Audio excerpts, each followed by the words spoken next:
Right, breaking చూస్తున్నాం. బంగాళాఖాతంలో కోస్తాంధ్రకు సమీపంలో ఉపరితల ఆవర్తనం ఏర్పడింది. దీని ప్రభావంతో రాబోయే 24 గంటల్లో పశ్చిమ మధ్య వాయువ్య బంగాళాఖాతంలో అల్పపీడనం ఏర్పడే అవకాశం ఉంది. రామగుండం, కళింగపట్నం మీదుగా బంగాళాఖాతం వరకు రుతుపవన ద్రోణి విస్తరించి ఉంది. దీంతో నేటి నుంచి ఈ నెల 9వ తారీఖు వరకు రాష్ట్ర వ్యాప్తంగా విస్తారంగా వర్షాలు కురుస్తాయని అమరావతి వాతావరణ కేంద్రం సంచాలకులు స్టెల్లా తెలిపారు. ఇక అల్లూరి సీతారామరాజు, పార్వతీపురం మన్యం, విజయనగరం, విశాఖపట్నం, అనకాపల్లి, తూర్పుగోదావరి, శ్రీకాకుళం, ఏలూరు జిల్లాలో భారీ వర్షాలకు అవకాశం ఉందన్నారు. మిగిలిన ప్రాంతాల్లో తేలికపాటి నుంచి ఒక మోస్తారు వానలు పడతాయని చెప్పారు. తీరం వెంబడి 30 కిలోమీటర్ల నుంచి 40 కిలోమీటర్ల వేగంతో ఈదురుగాలు వీస్తాయని విశాఖ వాతావరణ కేంద్రం ముఖ్య అధికారి కేవీఎస్ శ్రీనివాస్ తెలిపారు. ఇక ఆదివారం వరకు మత్స్యకారులు సముద్రంలోకి వేటకు వెళ్లరాదంటూ హెచ్చరికలు జారీ చేశామన్నారు.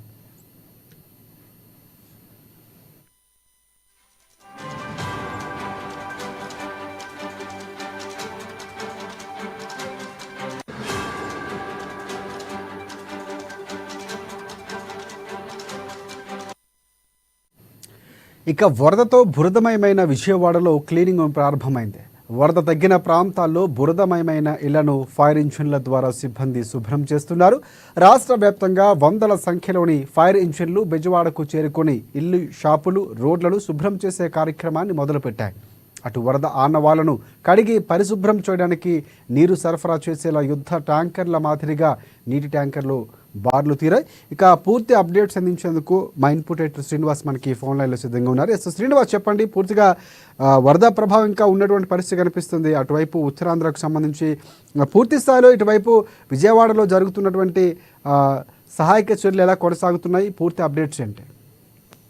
రైట్ రాజశేఖర్, ఏదైతే తెలుగు రాష్ట్రాల్లో ఏదైతే భారీ వర్షాలు తగ్గుముఖం పడ్డాయి, కానీ మళ్ళీ 1-2 రోజుల్లో భారీ వర్షాలు పడే సూచనలు ఉన్నాయని చెప్పేసి వాతావరణ శాఖ ఈ రోజు ఉదయమే హెచ్చరికలు జారీ చేసింది. మరో అల్పపీడనం బంగాళాఖాతంలో ఏర్పడింది. దాని ప్రభావం బహుశా ఒక 24 గంటల్లో ప్రభావం చూపే అవకాశాలు ఎక్కువగా కనిపిస్తున్నాయి. అయితే ఒకసారి మనం చూసుకుంటే కనుక గత వారం రోజుల నుంచి కూడా తెలుగు రాష్ట్రాలు ఈ వర్షాల వల్ల తీవ్ర ప్రభావానికి లోనయ్యాయని చెప్పొచ్చు.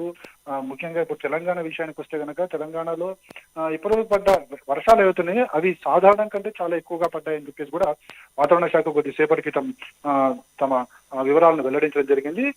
మినిమంగా కేవలం 1-2 జిల్లాలు, అంటే ఉమ్మడి నల్గొండ జిల్లా, రంగారెడ్డి జిల్లాని మినహాయిస్తే తప్ప మిగతా రాష్ట్రంలో తెలంగాణలో మిగతా అన్ని రాష్ట్రాల్లో కూడా ఎక్సెస్ వర్షపాతం, అంటే అధిక వర్షపాతమే పడిందని చెప్పొచ్చు. ఆదిలాబాదు, అదేవిధంగా భూపాలపల్లి, మహబూబాబాద్ ప్రాంత జిల్లాల్లో అయితే అసలు 70% ఎక్కువగా పడ్డదని, +70 అంటే 70% ఎక్కువగా వర్షం పడ్డదని చెప్పేసి కూడా వాతావరణ శాఖ తెలియజేయడం జరిగింది. తెలంగాణ జిల్లాల విషయానికి వస్తే కనుక ఖమ్మంలో ప్రస్తుతం అయితే వరద పరిస్థితిని ఎక్కడికక్కడ గమనిస్తున్నారు. అక్కడ ఉన్న ప్రజలను సురక్షితంగా తరలించేందుకు అన్ని ఏర్పాట్లు చేస్తున్నారు. మంత్రులు ప్రధానంగా ఖమ్మం జిల్లా మీద దృష్టి సారించడం జరిగింది. అదేవిధంగా భద్రాద్రికి సంబంధించి కూడా అదే తరహా పనులు అయితే జరుగుతున్నాయి. తెలంగాణకు సంబంధించి అయితే ఒక్కొక్కటిగా రిస్టోర్ అవుతుంది. అంటే వరద ప్రాంతాల నుంచి ప్రజలు బయటకు పడుతున్నారు, సురక్షిత ప్రాంతాలు తిరిగి వారి నివాసాలకు చేరుకుంటున్న పరిస్థితి కనిపిస్తుంది. ఇక ఏపీ విషయానికి వస్తే కనుక ఈ 9వ తారీఖు లేదా 8న మరి ఒకసారి వర్షాలు పడే అవకాశం ఉంది. కాబట్టి అక్కడ ప్రజలైతే కొద్దిగా మరొకసారి భయాందోళన చెందుతున్న పరిస్థితి అయితే కనిపిస్తుంది. ఎందుకంటే రాష్ట్ర చరిత్రలో కనీవిని ఎరిగిన రీతిలో అక్కడ మనకి వరదలు రావడం జరిగింది. ముఖ్యంగా ఏదైతే కృష్ణా జిల్లాకి సంబంధించి వచ్చిన ప్రకాశం బ్యారేజ్ నుంచి కావచ్చు, ఇటు కృష్ణా నుంచి కావచ్చు వచ్చిన వరదలు ఏవైతున్నాయో వరదలకి కృష్ణా జిల్లా ఎప్పుడూ చూడనంతగా అక్కడ ఎఫెక్ట్ అయితే పడిందని చెప్పొచ్చు. దీని ప్రభావం వల్ల అక్కడ పరిస్థితులు ఇంకా ఘోరంగానే ఉన్నాయి. అయితే ఇప్పటికెప్పుడు అధికారులు దగ్గరుండి ఏర్పాట్లు అయితే చూస్తున్నారు. వారికి కావాల్సిన వెసులుబాటు చర్యలన్నీ చేపట్టడం జరిగింది. ముఖ్యంగా ఏదైతే ఇళ్లలోకి చేరుకున్న వరద నీరు ఏతుందో వరద నీరుని బయటికి పంపించేందుకు అక్కడ ఉన్న ఫైర్ ఇంజిన్ సర్వీసెస్ అన్నింటినీ కూడా వాడడం జరుగుతుంది. అదేవిధంగా డిజాస్టర్ మేనేజ్మెంట్ కూడా అక్కడ రంగంలో దించడం జరిగింది. ఎక్కడికక్కడ తక్షణ చర్యలు, ముఖ్యంగా కృష్ణా జిల్లాలో విజయవాడకు సంబంధించి ప్రతి కాలనీని కూడా మరొకసారి క్లీన్ చేసేందుకు ప్రభుత్వ యంత్రాంగం అంతా అక్కడే కూడా ఉన్నారు.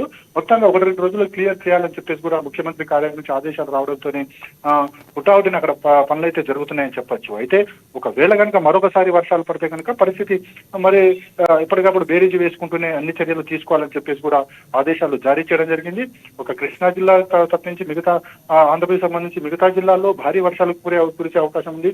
ఈస్ట్, వెస్ట్, అదేవిధంగా మనకి ఇతర నెల్లూరు ప్రాంతాల్లో కూడా వర్షాలు పడే అవకాశం ఉందని చెప్పేసి కూడా వాతావరణ శాఖ హెచ్చరికలు జారీ చేసింది. అంటే ఇది ఏ స్థాయిలో ఉంటుందనేది ఇప్పటికీ గమనించలేం, ఎందుకంటే అల్పపీడనం మరింత బలపడిన తర్వాతనే దీనికి సంబంధించిన ఎఫెక్ట్స్ బయటకు వచ్చే అవకాశం ఉంది. అయితే ప్రస్తుతానికైతే వాతావరణ శాఖ అందించిన సమాచారం ప్రకారం అయితే 2 రాష్ట్రాల్లో మాత్రం భారీ వర్షాలు ఉండబోతున్నాయి 1-2 రోజుల్లో అనేది చెప్తుంది. కానీ డేస్ గడిచే కొద్దీ కూడా, అంటే 1-2 రోజులు గడిస్తే కానీ దాని ప్రభావం ఎంత ఉంటుందని మాత్రం చెప్పలేము. రాజశేఖర్.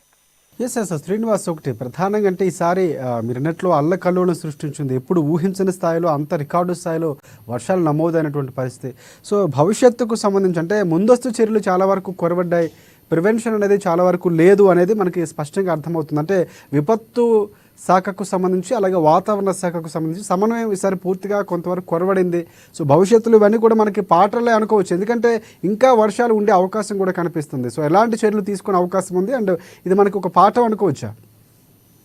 రాజశేఖర్, ఏదైతే ప్రకృతి నుంచి వచ్చేవి ఏవైతే ఉంటాయో వాటన్నిటి కూడా కరెక్ట్ గా అసెస్ చేయడం అనేది కష్టం. ఎందుకంటే వాతావరణ శాఖ ప్రతిరోజు హెచ్చరికలు జారీ చేసినప్పటికీ ఒక్కోసారి అవన్నీ కూడా వ్యతిరేకమయ్యే అవకాశాలు కూడా మనకు స్పష్టంగా కనిపిస్తాం. అంటే ఏ రోజైతే భారీ వర్షాలు పడతాయి అనుకుంటే అది వర్షాలు పడకుండా పోవడం కావచ్చు, లేకపోతే ఇంకేదో వాతావరణానికి సంబంధించిన విషయాలు కావచ్చు. కానీ ఈ మధ్య కాలంలో ఏవైతే వాతావరణ శాఖ హెచ్చరికలు చేస్తుందో అవి ఖచ్చితంగా జరుగుతున్నట్లుగానే కనిపిస్తున్నాయి. ఎందుకంటే వాళ్ళు అసెస్మెంట్ చాలా పర్ఫెక్ట్ గా చేస్తున్నారు. సో ఇప్పుడున్న ఏదైతే కృష్ణాకు వచ్చిన వరదల విషయంలో కూడా ముందుగానే వాతావరణ శాఖ హెచ్చరికలు జారీ చేసింది. అయినప్పటికీ కూడా రాష్ట్ర ప్రభుత్వం పట్టించుకోలేదు అని చెప్పేసి కూడా ప్రతిపక్ష నేత జగన్ నిన్న ఆరోపణ చేసిన సంగతి కూడా మనం విన్నాం. అయితే ఒకటే కాదు, ఏవైనా సరే రాష్ట్ర ప్రభుత్వం అంత నిర్లక్ష్యంగా తీసుకుంటుంది అనుకోదు, ప్రతి విషయాన్ని కూడా సీరియస్ గా తీసుకుంటుంది. కానీ ఒక్కోసారి ఇలాంటి పరిస్థితులు తలపెడుతుంటాయి. సో అనుకోని విధంగా ఈ విపత్తు వచ్చింది కాబట్టి వాళ్ళు ఊహించలేదు. సో ఊహించలేదు కాబట్టి ఇదంతా జరిగింది. కానీ రాష్ట్ర ప్రభుత్వం మాత్రం ఇప్పుడు పూర్తిగా అలర్ట్ గా ఉందని చెప్పొచ్చు. మొత్తం అన్ని జిల్లా అధికార యంత్రాంగాన్ని కూడా రంగంలోకి ఇచ్చింది. ఎక్కడ ఏ విపత్తు వచ్చినప్పుడు కూడా వెంటనే క్షేత్రస్థాయికి వెళ్లేలా, అక్కడ సహాయక చర్యలు అందించేలా కూడా ఆదేశాలు జారీ చేయడం జరిగింది. ఈ వారం రోజుల పాటు ఏవైతే ఈ భారీ వర్షాల హెచ్చరికల నేపథ్యంలో వారం రోజుల పాటు ఎవరైతే క్షేత్రస్థాయిలో ఉండి ప్రజలకు దగ్గరగా పనిచేయాల్సి వచ్చిన సిబ్బందికి సంబంధించిన లీవ్లన్నీ కూడా క్యాన్సిల్ చేయడం జరిగింది. అందరూ కూడా విధుల్లోకి రావాలని చెప్పేసి కూడా ఆదేశాలు జారీ చేయడం జరిగింది. అయితే ఒకసారి జరిగిన నష్టాన్ని మరోసారి ప్రభుత్వం ఎట్టి పరిస్థితిలో చూడదు. సో కాబట్టి ప్రభుత్వం ప్రస్తుతానికి అయితే అలర్ట్ గానే ఉందని చెప్పొచ్చు. Rajasekhar. Right, thanks for update Srinivas.